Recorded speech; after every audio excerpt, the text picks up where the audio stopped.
el libro más leído por todas las generaciones, la luz que alumbra tu camino, el alimento que fortalece tu espíritu. Narrado por Wendy Necio Sub. La Biblia en 365 días. Un libro sagrado, abierto en mis manos, 365 leyendo, buscando tus planos, hacia un futuro lleno de paz.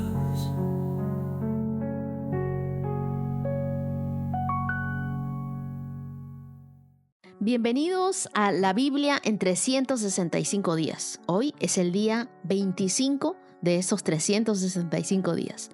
Lo que el enemigo intentó para mi mal, Dios lo convirtió para mi bien. Hoy quiero recordarte algo importante. El enemigo no toma vacaciones. Él siempre busca maneras de tentarnos, de desanimarnos y de llenarnos de temor. Por eso necesitamos la Biblia todos los días, porque cada día trae distintos desafíos. Cuando construimos nuestra vida en la palabra de Dios, vamos a encontrar dirección, protección y sabiduría. Nos guarda de tomar malas decisiones y nos ayuda a ver cómo Dios puede transformar todo, incluso las circunstancias más difíciles, para nuestro bien. Las lecturas del día de hoy las encontramos en Génesis, capítulo 50, hasta Éxodo, capítulo 2, verso 10. El libro de Mateo, capítulo 16, desde el verso 13 hasta el capítulo 17, verso 9. Salmos, capítulo 21, versos del 1 al 13. Y Proverbios, capítulo 5, versos del 1 al 6. Hoy reflexionaremos sobre cómo Dios transforma lo que parece perdido en victoria. Te invito a escuchar este episodio con el corazón abierto porque algo especial quiere decirte Dios este día. Oremos. Gracias, Señor, porque sabemos que tú estás con nosotros. Tú nos has ayudado a llegar hasta aquí y tú continuarás motivándonos, enseñándonos, instruyéndonos, trayendo paz a nuestras vidas. Gracias por todo lo que tú haces. Enséñanos a través de tu palabra. Te lo pedimos, Dios, en el nombre de Jesús. Amén. ¿Listo? Comencemos. Génesis, capítulo 50, verso 1. José se abrazó al cuerpo de su padre y lloró y lo besó. Después ordenó a los médicos que estaban a su servicio que embalsamaran el cuerpo de su padre y Jacob fue embalsamado.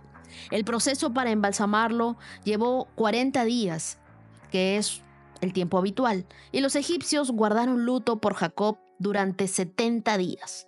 Cumplido el periodo de luto, José se acercó a los consejeros de Faraón y les dijo: les ruego que me hagan el favor de hablar al Faraón por mí. Díganle que mi padre me hizo pronunciar un juramento. Me dijo: escucha, yo estoy a punto de morir, lleva mi cuerpo de regreso a la tierra de Canaán y entiérrame en la tumba que preparé para mí mismo. Por lo tanto, le ruego que me permita ir a enterrar a mi padre y después del entierro regresaré sin demora. El faraón concedió la petición de José y le dijo: ve y entierra a tu padre tal como él te hizo prometer. Entonces José partió por enterrar a su padre. Lo acompañaron todos los funcionarios del faraón, todos los ancianos de la casa del faraón y todos los oficiales de alto rango de Egipto. José llevó a los de su propia casa, a sus hermanos, a los de sus casas, pero dejó en la tierra de Gosén a los niños pequeños, a los rebaños y a las manadas. Una gran cantidad de carros de guerra con sus conductores acompañaron a José. Cuando llegaron al campo de trillar de Atat, cerca del río Jordán, llevaron a cabo un gran servicio conmemorativo muy solemne por un periodo de 7 días de luto por el padre de José.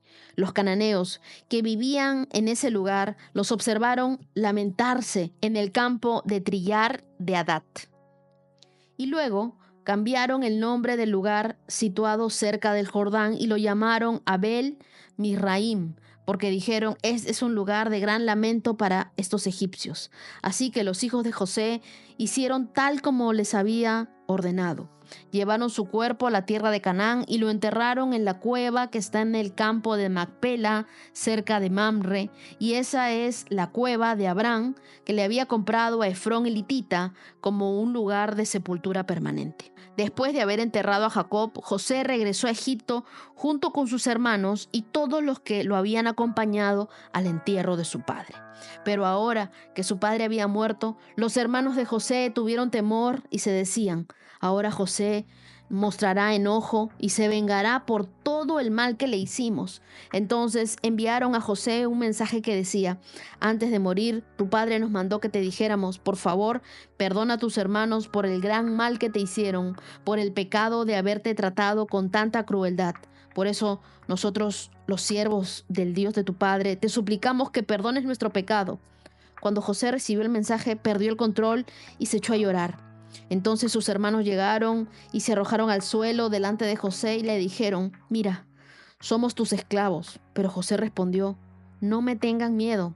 ¿Acaso soy Dios para castigarlos? Ustedes se propusieron hacerme mal, pero Dios dispuso todo para mi bien. Él me puso a cargo para que yo pudiera salvar la vida de muchas personas. No tengan miedo, yo seguiré cuidando de ustedes y de sus hijos. Así que, hablándoles con ternura y con bondad, los reconfortó. José y sus hermanos con sus familias siguieron viviendo en Egipto y José vivió hasta 110 años de edad. Alcanzó a ver 3 generaciones de los descendientes de su hijo Efraín y vivió lo suficiente para ver el nacimiento de los hijos de Maquir, el hijo de Manasés, a quienes recibió como suyos. José les dijo a sus hermanos: yo pronto moriré, pero ciertamente Dios los ayudará y los sacará de esta tierra de Egipto, y Él los volverá a la tierra que solemnemente prometió dar a Abraham, Isaac y a Jacob. Entonces José hizo jurar a los hijos de Israel y les dijo: cuando Dios venga a ayudarlos y Él los lleve de regreso, deben llevarse mis huesos con ustedes. Y José murió a los 110 años de edad, y los egipcios lo embalsamaron y pusieron su cuerpo en un ataúd en Egipto. Jacob murió de 147 años. José lloró y estuvo de luto varios meses. Y es que cuando alguien cercano a nosotros muere, necesitamos tiempo para procesar su partida. Llorar y compartir nuestros sentimientos con otros nos ayuda a tener libertad. Así que concédete la libertad de vivir tu luto. En el verso 4 vemos cómo, cumplido el periodo de luto, José se acercó a los consejeros de Faraón y les dijo: les ruego que me hagan el favor de hablar con el faraón.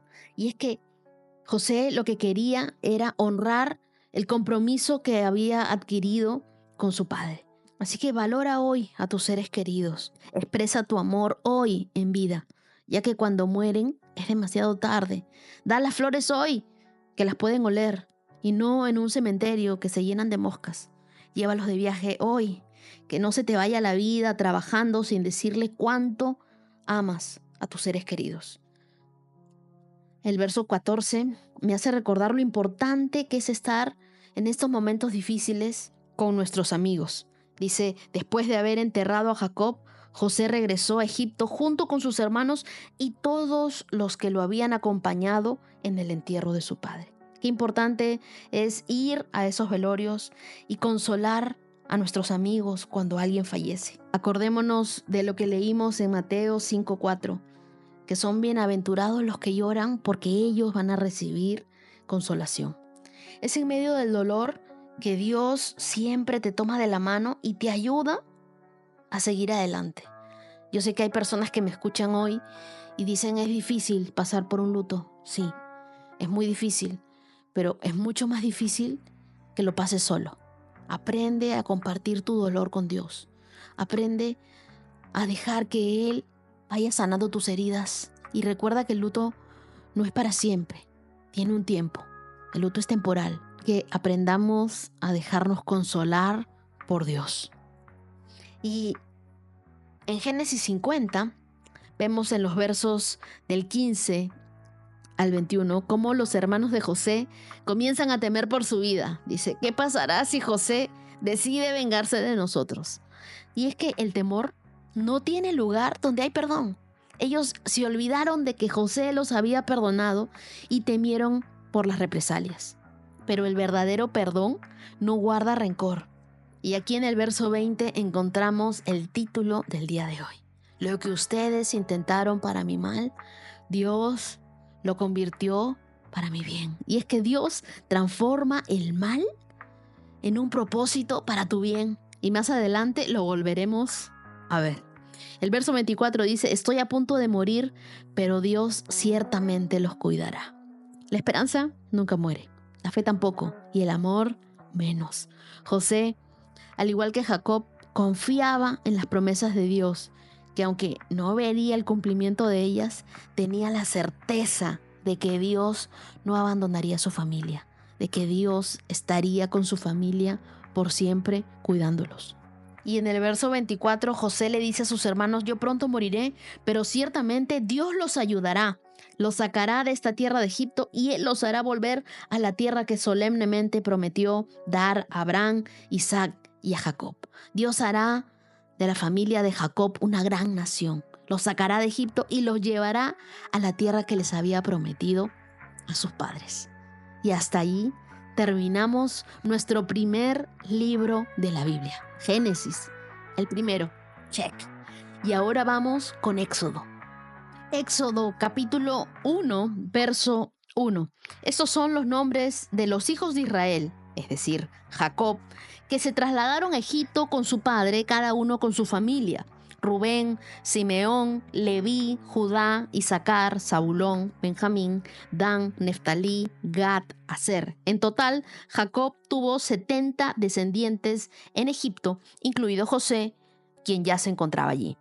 Con el tiempo, José y sus hermanos murieron y toda esa generación llegó a su fin, pero sus descendientes, los israelitas, tuvieron muchos hijos y nietos. De hecho, se multiplicaban tanto que llegaron a ser sumamente poderosos y llenaron todo el territorio. Tiempo después, subió al poder de Egipto un nuevo rey que no conocía nada de José ni de sus hechos. El rey le dijo a su pueblo, miren, el pueblo de Israel ahora es más numeroso y más fuerte que nosotros.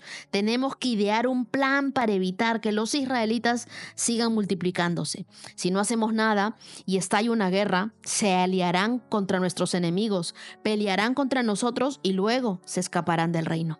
Por lo tanto, los egipcios esclavizaron a los israelitas y les pusieron capataces despiadados a fin de subyugarlos por medio de trabajos forzados.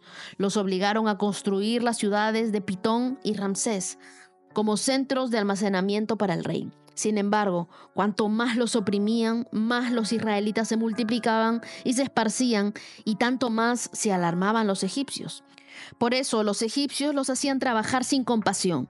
Les amargaban la vida forzándolos a hacer mezcla, a fabricar ladrillos y a hacer todo el trabajo de campo. Además eran crueles con todas sus exigencias. Después el faraón, rey de Egipto, dio la siguiente orden a las parteras hebreas de Cifra y Púa. Cuando ayuden a las mujeres hebreas en el parto, presten atención durante el alumbramiento. Si el bebé es niño, mátenlo, pero si es niña, déjenla vivir. Sin embargo, como las parteras temían a Dios, se negaron a obedecer las órdenes del rey y también dejaron vivir a los varoncitos.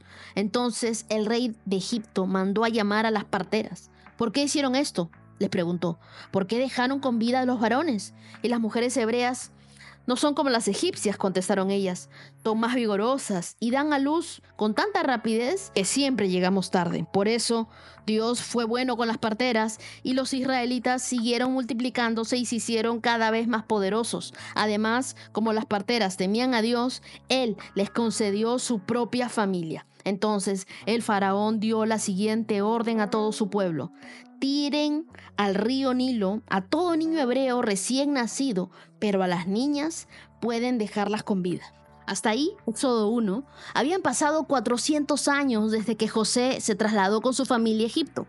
Ahora, estos descendientes de Abraham son más de 2 millones de personas. Pero para el nuevo faraón de Egipto, los hebreos eran extranjeros y su número era alarmante. Así que el faraón decide hacerlos esclavos para que no puedan desequilibrar su poder. Irónicamente, ese es su mayor error, ya que por la opresión de su pueblo, Dios viene a rescatarlo. Entonces, en este libro de Éxodo, que comienza con los israelitas siendo oprimidos y esclavizados por el faraón, quien en los versos del 8 al 14 tiene miedo del crecimiento de los israelitas. Hoy yo quisiera orar por todos mis amigos inmigrantes que enfrentan condiciones similares de opresión, trabajan en empleos precarios, con salarios bajos, con pocas protecciones, siendo tratados mal, más como recursos que como personas. Yo quiero recordarles que Dios siempre escucha sus oraciones y que Él es su defensor y su justicia. En Éxodo 1 vemos a los hijos de Israel, o sea, a los hebreos o los israelitas, que todos fueron descendientes de Jacob. Y se acuerdan que el nombre de Jacob fue cambiado después de que luchó con el ángel en Peniel. Entonces Jacob y su familia se trasladan a Egipto por invitación de José, quien llegó a ser el gobernador de todo Egipto bajo el mandato del faraón. Pasó el tiempo y su familia aumentó hasta llegar a ser una gran nación. Pero como eran extranjeros, su manera de vivir era muy diferente a la de los egipcios. Por ejemplo, los hebreos tenían un solo dios, los egipcios tenían muchos dioses. Los hebreos eran nómadas, mientras que los egipcios tenían una cultura estática. Los hebreos eran pastores, recuerden el trabajo de José y sus hermanos, mientras que los egipcios eran constructores. Los hebreos vivían en la tierra de Gosén, mientras que los egipcios vivían al norte, en los centros egipcios. Y vemos en el verso 12 de Éxodo 1 cómo Dios cumple su promesa con Abraham y lo bendice y multiplica a toda su familia. Y es que Dios bendice a su pueblo incluso en medio de la adversidad. El verso 11 dice que el faraón temía tanto al crecimiento de los israelitas que buscó controlarlos a través de la esclavitud. Y es que siempre el miedo y la inseguridad a menudo conducen a la injusticia. Pero ¿qué sucedía en el verso 12? Mientras más los oprimían, más se multiplicaban. La opresión nunca detiene los planes de Dios. La maldad va a buscar destruir, pero Dios siempre protege a su pueblo. Cuando nosotros somos oprimidos o maltratados, puede que nos sintamos derrotados. Si eso sucede, cambia tu perspectiva y recuerda que son tus cargas las que te hacen más fuerte. Mientras más te opriman, más te vas a multiplicar, más fuerte te vas a hacer, más vas a desarrollar en ti cualidades que te ayudarán para tu futuro. Lo que el faraón quería en el verso 20 o intentaba era eliminar la futura generación de Israel, pero los israelitas se seguían multiplicando. Sin embargo, las parteras temieron a Dios más que a lo que le había dicho el faraón y comenzaron a salvar vidas. Alguno podrá preguntarse, o sea que Dios bendijo a las parteras por mentirle a faraón. No, entendamos esto. Dios las bendijo no porque mintieron, sino porque salvaron la vida de niños inocentes. Y en el verso 21 les dice, además a las parteras, como temían a Dios, Él les concedió su propia familia. Ahora leamos Éxodo capítulo 2. En esos días, un hombre y una mujer de la tribu de Leví se casaron. La mujer quedó embarazada y dio a luz un hijo. Al ver que era un niño excepcional, lo escondió durante 3 meses. Cuando ya no pudo ocultarlo más, tomó una canasta de juncos de papiro y la recubrió con brea y resina para hacerla resistente al agua. Después puso al niño en la canasta y la acomodó entre los juncos a la orilla del río Nilo. La hermana del bebé se mantuvo a cierta distancia para ver qué le pasaría al niño. Al poco tiempo, la hija del faraón bajó a bañarse al río y sus sirvientas la paseaban por la orilla. Cuando la princesa vio la canasta de juncos, mandó a su criada que se la trajera. Al abrir la cesta, la princesa vio al bebé, el niño lloraba y ella sintió lástima por él. Seguramente es un niño hebreo, dijo. Entonces la hermana del bebé se acercó a la princesa ¿Quiere que vaya a buscar a una mujer hebrea que le amamante al bebé?, le preguntó. Sí, consígueme una, le contestó la princesa. Entonces la muchacha fue y llamó a la madre del bebé. Toma este niño, dale pecho por mí, le dijo la princesa a la madre del niño. Te pagaré por tu ayuda. Así que la mujer se fue con el bebé a su casa y lo amamantó. Años más tarde, cuando el niño creció, ella se lo devolvió a la hija del faraón, quien lo adoptó como su propio hijo y lo llamó Moisés, pues explicó, lo saqué del agua. En este pasaje de Éxodo, en los versos 3 y 4, vemos que la fe toma acción. La valentía de la mamá de Moisés nos inspira a nosotros a actuar con fe y a confiar en las manos de Dios. Cuando tú te enfrentes al mal, encuentra maneras de combatirlo. Dios utilizará tu esfuerzo, por pequeño que parezca, y te dará una bendición especial. Entonces, confía en las manos de Dios cuando te veas rodeado por mucha maldad.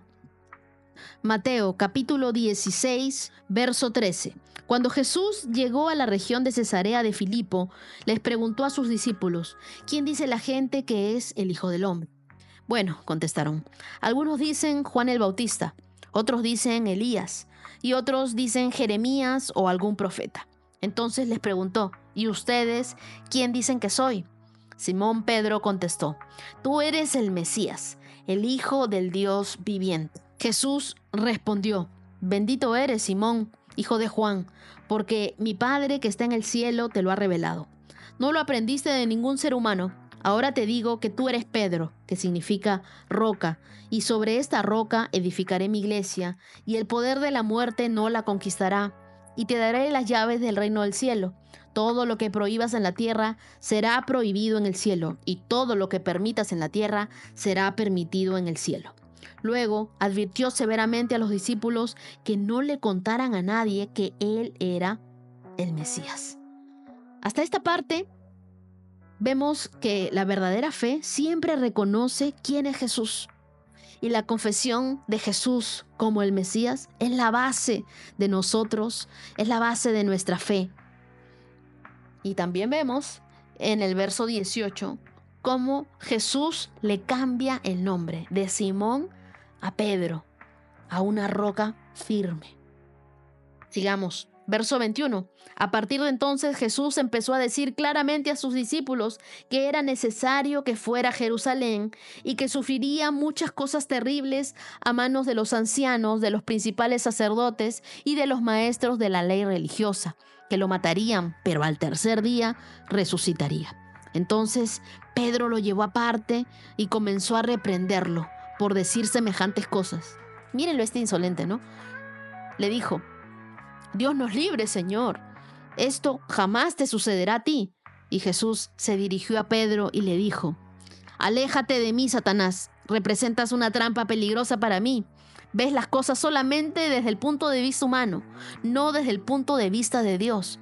Luego Jesús le dijo a sus discípulos, si alguno de ustedes quiere ser mi seguidor, tiene que abandonar su propia manera de vivir, tomar su cruz y seguirme. Si tratas de aferrarte a la vida, la perderás, pero si entregas tu vida por mi causa, la salvarás. ¿Y qué beneficio obtienes si ganas el mundo entero, pero pierdes tu propia alma? ¿Hay algo que valga más que tu alma? Pues el Hijo del Hombre vendrá con sus ángeles en la gloria de su Padre y juzgará a cada persona de acuerdo con sus acciones. Les digo la verdad, algunos de los que están aquí ahora no morirán antes de ver al Hijo del Hombre llegar en su reino. Ay, Pedro, en los versículos anteriores, Dios te cambia el nombre y luego se te ocurre reprender a Jesús. Pasaste de ser iluminado a Satanás, ¿no? A callarte como Satanás. En el verso 4 vemos cómo Jesús nos dice que debemos tomar nuestra propia cruz y seguirlo. ¿Qué significa eso? Que seguir a Jesús implica negarnos a nosotros mismos y tomar nuestra cruz, rendirnos a su voluntad y seguirla.